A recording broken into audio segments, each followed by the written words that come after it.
हाँ, इंसाफ़ कयो मुमताज़ मलाई जनरल कर माने या औरत ॾाढी करे असां अॼु ॿुधो आहे असांखे सुकून कोन्हे तूं भाई असां कर त जामानी कांदी वणे माई खे अहिड़ी त दिलि जी चए त वञी तव्हां कढी छॾियां जेको मुमताज़ मलाई जहिड़ी आङुर थी खणे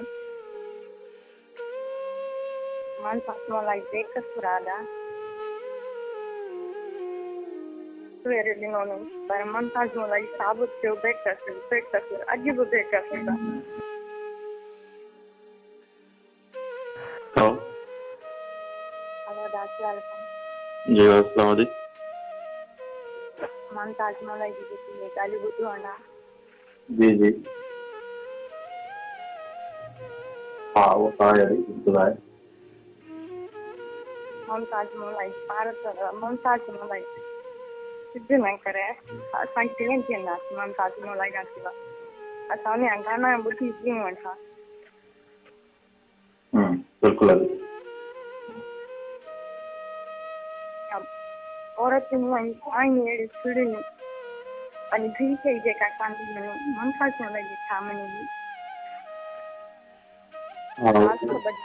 अर्ज़ु था कयूं मुमताज़ मलाई कुझु न करणु ॾिजे मास्टर मंज़ूर कयो ॾिनो मारे छॾियईं सभु ॻाल्हियूं करे हाणे हीउ हिकु फ़नकार रहियो आहे जंहिंजी ॿुधी सिंधवासी ख़ुशि था कनि दिलि जी धूम उन्हनि जी उहो अहिड़ा क़दम खणंदो पोइ असां आम माण्हुनि जो छा थींदो असीं मुमताज़ मलाई सां गॾु आहियूं हमेशह गॾु रहंदासीं। जी जी प्लीज़ महिरबानी कयो प्लीज़ मुमताज़ मलाई बेकसूर आहे हुन सां जेका नाजाइज़ी आहे हुनजो बि ज़ाहिर खज़ालो थींदो हुन सां इंसाफ़ थींदो। हाँ, इंसाफ़ कयो मुमताज़ मलाई सां जनरल कर माने या औरत ॾाढी करे असां अॼु ॿुधो आहे असांखे सुकून कोन्हे तूं भाई असां कर त जामानी कांदी वणे माई खे अहिड़ी त दिलि जी चए त वञी तव्हां कढी छॾियां जेको मुमताज़ मलाई जहिड़ी आङुर थी खणे मुमताज़ मलाई अहिड़ो कोन्हे